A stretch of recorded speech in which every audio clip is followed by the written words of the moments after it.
ไปพี่น้องเดินกลับอีกแล้วเด้ เดินกลับบ้านแม่หมอนอีกแล้วบ่าวเพชรสาวมนค่อยมันต้องมีสักวันนะเนาะโอ้ยให้เบิ่งดอกไม้ก่อนงามแต่แท้พี่น้องเถอะไปตายืนถ่ายรูปแท้พี่ยายเพชรมาถ่ายรูปไม่ค่อยก็แน่งามแท้นี่ไปพี่น้องย่างต่อมีห้องให้เช่านะจ๊ะใครจะมาเช่าข้างๆค่อยก็มาเด้อคนรักเศร้าโฮกเห็นบ่นะ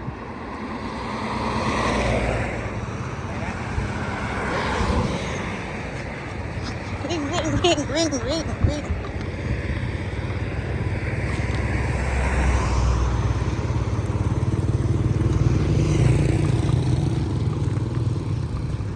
ลูกสาวค่อยในย่างนี่คู่มือกับพ่อใหญ่เพชรหรอกรู้สึกว่าโอ้พร้อมลงนะประมาณขีดหนึ่งนะงานคู่มือมันดีต้องเข้าอีกพร้อมลงประมาณขีดหนึ่งนะพี่น้องเอ้ยจำทาง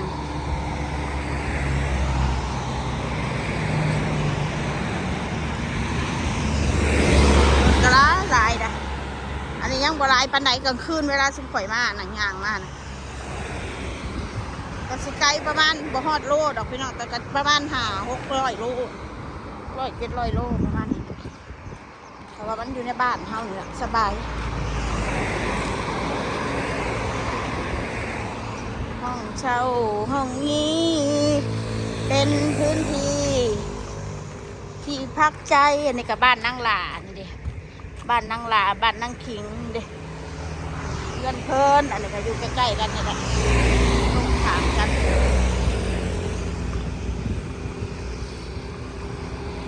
ถึงไม่คุยกันก็อยู่ใครอยู่มันพี่น้องบอกก้าวไก่กันเลย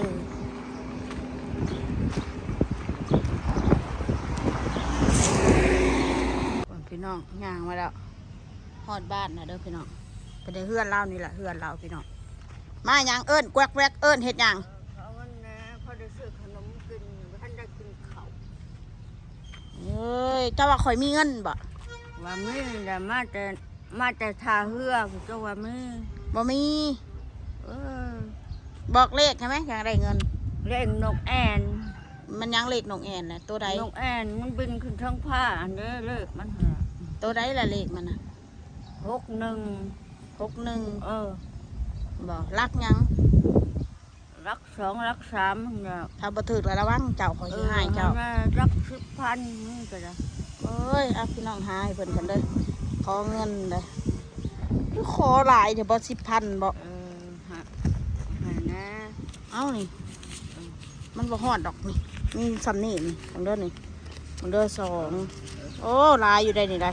เบิ่งค่อยนับก่อนไว้6ได้8,000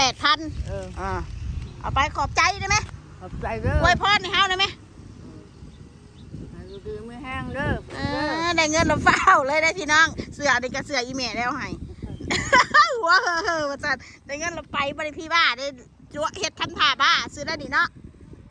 เอ้ยไม่ใหญ่น้ำมนต์เลยซื้อมนต์กันกับข่อยพี่น้องเอ้ยอะไรจะหัวดิคนเจ้าทมดินของสาวข่อยบัดนี้คืองามแถมมือนี่ฮะขอบใจคือเซ็กซี่แถมสิไปใส่ไปให้แม่อยู่วัดบ่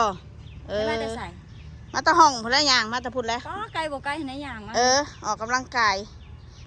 พี่น้องงามแต่ได้เพิ่นมือนี่เซ็กซี่ขนาดผู้สาวข่อยบ่เห็นน้องสาวข่อยงามก็เลยถ่ายพี่น้องเบิ่ง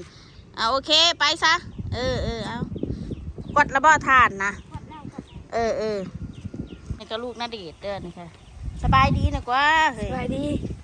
เบาสงการเจ้าสิเมื่อใส่เมื่อนาหักเนาะพอมึงไปใส่บักเดชนะนอนยังบ่ตื่นอยู่นอนตื่นช่วยแต่ว่า10 โมงเลยนอนเอาบ้านเอาเมืองเลยเนาะพอมึงนี่เนาะ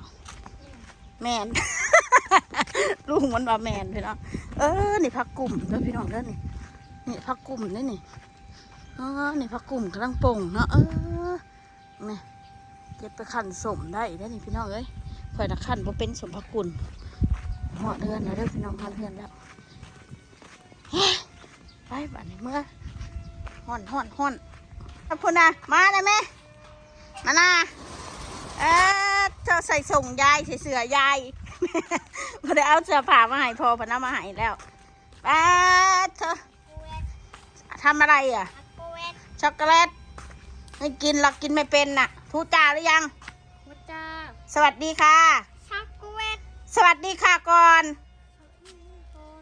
จะไปไหมซื้อขนมไปไหม ขนม สวัสดีค่ะก่อนป้าลุง ช็อกโกแลต เอามาให้แม่ ช็อกโกแลต มาเลย ช็อกโกแลต ช็อกโกแลตมาเอามาขอบคุณค่ะ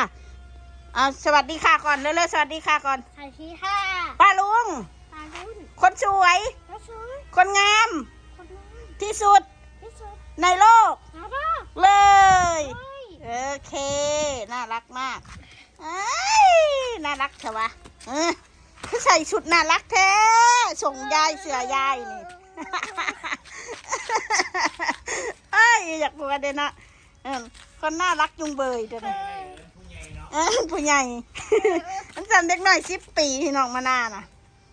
ก็6 ปีป่ายเขา7 ปีป้าลุงกดนมเพิ่นน่ะกินข้าวหรือยังคุณยายป้อนข้าวหรือยัง แย่ไม่เอา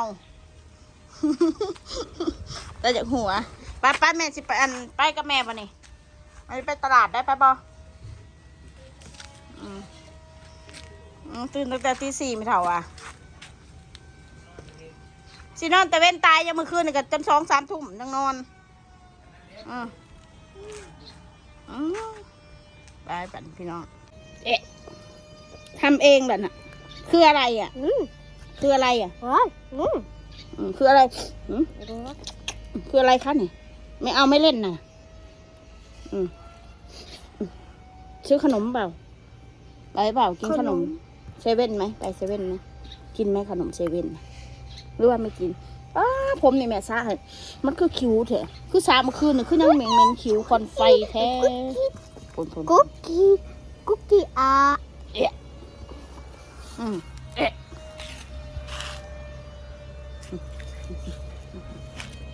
พี่น้องวันนี้มาเล่นน้ำเต่าพ่อมาเล่นน้ำแม่เต่าพ่อเต่าพ่อเต่าวันเนาะเนี่ย มาอุดหนุนก่อน ไม่ซื้อใครลูกวนนพ่อเต่าวัน มาซื้อใส่กรอกน้ำปลาวันกินไข่ลูกพร้อม โอ้มันแม่เต่ามากพอดีอันนั้นแม่เต่าใหญ่เลยอันนั้นอันนั้นบริขายเราไม่เท่ากี่ขั้นหนูมีเงินครับบริขาย พ่อเต่าวันนะเราเห็นใส่กรอกเราอยู่ผมไม่เอาจำไม่หน่อยเอาเดี๋ยวให้แม่เต่าคุยกับน้องม่อนก่อนบ่นี่มีอะไรแค่มาขายปิ้งมันแห้งๆได้เป็นมาเดิมนี่เนาะแห้งๆจริงเลยซื้อมาไว้กินเลยเนาะแต่ยุ่ยใกล้แต่ยุ่ยใกล้ถึงน้องม่อนคันนี้ก็วันนี้แล้วพี่น้องโอเควันนี้ก็มาตัวเตยอยู่ทางพี่แล้วพี่น้องปิ้งมันบัดได้แล้ววันนี้สั่งยังไม่น้อยบัดนี้ปิ้งมันอยากกินก็ซื้อกินได้สั่งบริมาลายมือแล้วก็ยากไรบัตรกี้อยู่ร่วมกันกับบริมาก็บ่ยากแน่นอนลายมือแล้วบ่ยากลายดีพี่น้องถ้าแมนยูกันนะแม่เป็นกองกันแล้วกันบ่ยากเก็บซื้อออเดอร์มันได้แต่ถ้าเขาซื้อกันเองแซ่บนะวันนี้เคยมาแล้วก็คิดฮอดเนาะห่างหลายมือกับมาพี่น้องเลย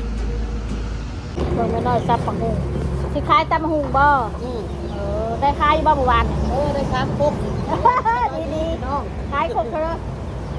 40 บาท40บ่เอา20,000เลย20,000เขาก็ขายซ้ำเช้าขายแต่บ้านๆนั่นเลยบ่ก็สิขายเช้าได้เพราะยังมักเล่นกระถึกแล้วเดี๋ยวนี้มักเล่นกระถึกมักนาวกระถึกแล้วมักเล่นมักนาวมันถึกช่วงค่อยขายน่ะป๊าดมักพริกโลละ200เดี๋ยวนี้10,000ก็หลายแล้วมักนาว10,000 20 บาทได้3หน่วยแม่นช่วงนั้นน่ะมักเล่น5หน่วยก็10,000บ่ให้ก็ขายแพงในใดตำหูมันลงแล้วพี่น้องแต่บางอาหารทะเลเขาขายแพงคือเก่าหั่นแหละ50คือเก่าแล้วทะเลน่ะมักคุงกับแพงบัดนี้มักหุงอันนี้มักหุงบ้านเฮาอันนี้15นี่ไปซื้อมักหุงไทยเด้หน่วยยาวๆค่อยซื้อนี่15,000นี่ลูก15,000กับ30 บาทอันนี้30 บาทได้ค่ะแต่ว่าถูกๆกว่าน่ะบ่ได้ถูกอายุไทยละ5 บาทอันนี้คือถูกอันหน่วยละ5 บาทอยู่ไทยมักหุงบ้านๆถ ถูก เขาบ่กินเนาะหมูบ้านๆมันกรอบ ๆเขาจะปลูกโอ้เขาข่อยพันมักบ้านๆนะข่อย มันบ้านไม่ข่อยว่า ส่วนมากมะฮุงหน่วยยาวๆหรอกเขาสิปลูกอยู่ลาดน้ำเนินอยู่น้ำเนินสะดวกคุณพี่น้องเอ้ยบักนาวกับบักนาวบ้านแพ้วสมุดอะไรเงี้ยก็บ้านแพ้วสมุดอีกอย่างก็ มีกบเด้อมี มุสาคร ตำหูมันตำทะเลที่อันนั้นที่สั่งน้ำเจ้าตำทะเล ราชบุรี สั่งรถ สมุทรสาค คน ร เขาพัดเขาเพิ่นก็สิสั่งน้ำเจ้าออเดอร์มาส่งเด้อให้บอกเก็บ ขอหาทุนก่อนตอนนี้ขอหาทุนก่อน ขายอะไรที่สั่งแล้วขนาดแล้วกรอบมีแต่สั่งมาส่งเด้อ นั่นแหละ เอาน้ำของ30เนาะ 30ไข่ดาวกับ35 ไข่ดาวเนาะ35ไข่ดาวนั่นก็ อาหารตามสั่งเหมาะบาสหน่อย เหมาะเลยแหละ โอเค รถ10ล้อมาจอดเลย เอารถมาแต่ไทย อยู่แล้ว บ้านนี้เซเว่นก็อยู่หันไม่ยังก็อยู่หันขอยปัจจิคายฮอตตี 1ฮอตเที่ยงคืน ใหญ่ขึ้นแล้วไง เข้าบัดกระหุงไปเรื่อยๆเพราะเขานอนดึกอยู่แล้ว ดูเด้อได้ แม่น เขาหุงเลยบอกยังไงเนาะ หาทุนก่อนพี่น้องเว้ามาแล้วก็ได้ อันสำนี้แหละพี่น้องเอ้ยเว้าการเว้าได้เว้ากระมวลว่าซั่น พี่น้อง โอเคจ้า